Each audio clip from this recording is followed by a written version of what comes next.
कहानी बहुत समय पहले की है, जब विक्रमादित्य नाम का एक राजा राज करता था। अरे दासी, तुम्हारी महारानी कहाँ है? महाराज, वो अपने शयन कक्ष में हैं।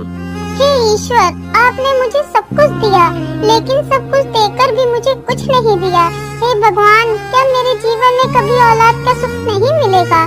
क्या मैं जीवन भर बिना औलाद ही रहूंगी? महारानी जी, क्या बात है, आप फिर से वही सारी बातें सोचकर रोने लगी। मत रोइए महारानी जी, अगर भगवान ने हमारे जीवन में औलाद का सुख लिखा है तो वह अवश्य प्राप्त होगा। आप चिंता ना करिए।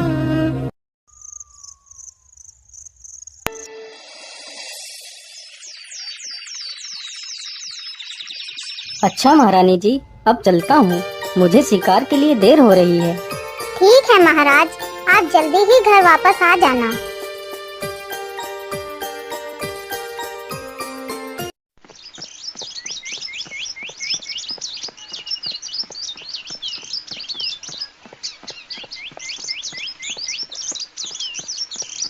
अरे, ये सर्प तो बेचारे मासूम खरगोश को मार ही डालेगा। मुझे इस खरगोश को बचा लेना चाहिए।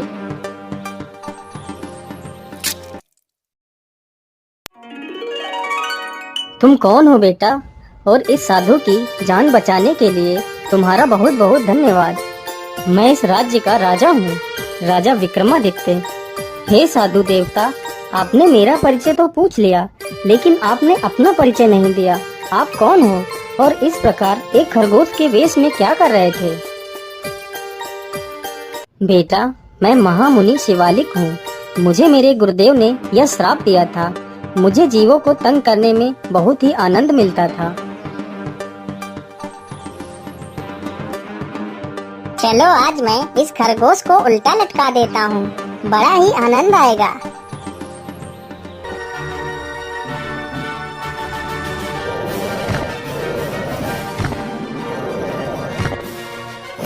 अरे, ये क्या?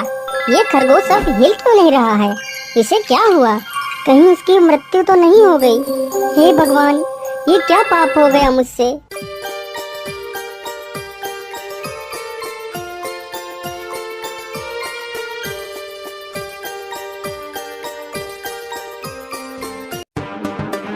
अरे नीच पापी, तूने इस मासूम की निर्मम हत्या की है। मैं तुझे श्राप देता हूँ, तू भी अपने पूरे जीवन एक खरगोश की योनि में जिएगा। गुरुदेव, मुझे क्षमा कर दीजिए गुरुदेव, मुझसे बहुत बड़ी भूल हो गई गुरुदेव। मुझे इस मासूम को मारने का कोई विचार नहीं था। मेरी भूल को क्षमा कर दीजिए भगवान, मुझे क्षमा कर दीजिए। ठीक है शिवालिक, लेकिन मेरा श्राप असत्य नहीं हो सकता। अगर तुझे अपनी भूल का एहसास है तो तेरा उद्धार राजा विक्रमादित्य के हाथों होगा।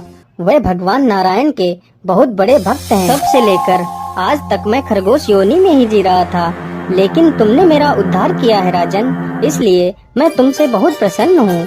आप चाहो तो मुझसे कोई एक वरदान मांग सकते हो। मैंने अपने जीवन में जितने भी पुण्य कर्म किए हैं, उनके बदले मैं तुम्हें एक वरदान देना चाहता हूँ। मांगो राजन, क्या इच्छा है तुम्हारी? हे महर्षि, भगवान नारायण की कृपा से सब कुछ है मेरे पास, बस एक ही कमी है। वो कमी क्या है राजन, बताओ मुझे, मैं तुम्हारी उस कमी को पूरा करना चाहता हूँ। हे मुनिवर, मैं निसंतान हूँ, मेरी कोई औलाद नहीं है, जिसके कारणवश मेरी महारानी हमेशा दुखी रहती है। वह हमेशा ही संतान की कामना करती है। अगर आप मुझे वरदान देना ही चाहते हैं तो मुझे संतान प्राप्ति का वरदान दीजिए। ठीक है राजन, तुम्हारी इच्छा अवश्य पूरी होगी।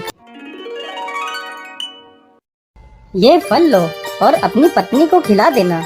भगवान की कृपा से आपकी इच्छा जरूर पूरी होगी।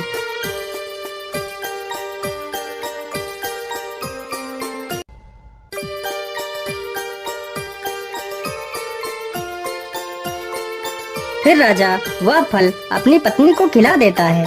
कुछ ही महीनों बाद राजा को एक बहुत ही सुंदर पुत्री की प्राप्ति होती है। मंत्री जी, आज मैं बहुत प्रसन्न हूँ। आज ईश्वर की कृपा से मेरी सारी इच्छाएं पूरी हो गई हैं। मंत्री जी, तुम जाओ और पूरे राज्य में हीरे मोतियों की बरसात कर दो। जो आज्ञा महाराज। सैनिकों, चलो मेरे साथ। इसी प्रकार समय बीतता गया। पिताजी,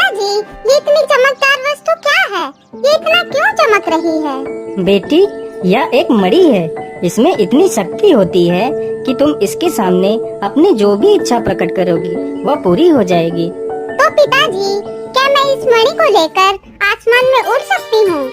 हाँ बेटी, तुम अवश्य उड़ सकती हो। अच्छा पिताजी, मैं एक बार उड़कर देखती हूँ। हे जादुई मणि, मुझे आसमान में उड़ाकर ले चलो। अरे ये क्या, मैं सच में आसमान में उड़ रही हूँ। बहुत ही आनंद आ रहा है। चलो बेटी, अब नीचे आ जाओ।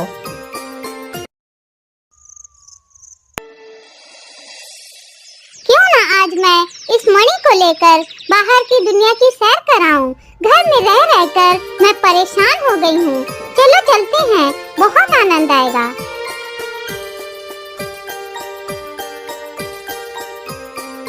अरे कितनी सुंदर नदी है और इसका जल भी कितना सुंदर है।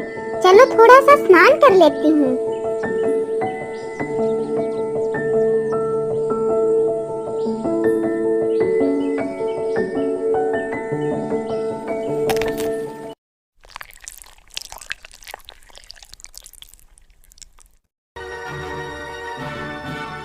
अरे ये प्रकाश कैसा? चलो चलकर देखता हूँ।